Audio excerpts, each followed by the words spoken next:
This is Horus. He is the sun god of Egypt of around 3000 BC. He is the sun anthropomorphized, and his life is a series of allegorical myths involving the sun's movement in the sky. From the ancient hieroglyphics in Egypt, we know much about this solar messiah. For instance, Horus, being the sun or the light, had an enemy known as Set, and Set was the personification of the darkness or night.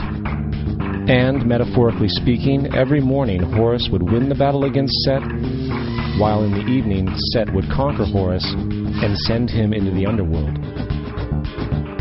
It is important to note that dark versus light, or good versus evil, is one of the most ubiquitous mythological dualities ever known, and is still expressed on many levels to this day. Broadly speaking, the story of Horus is as follows. Horus was born on December 25th of the Virgin Isis Mary. His birth was accompanied by a star in the east, and upon his birth he was adored by 3 kings. At the age of 12, he was a prodigal child teacher, and at the age of 30, he was baptized by a figure known as Anup, and thus began his ministry.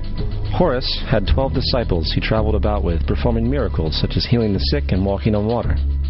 Horus was known by many gestural names such as the Truth, the Light, God's Anointed Son, the Good Shepherd, the Lamb of God, and many others. After being betrayed by Typhon, Horus was crucified, buried for 3 days, and thus resurrected.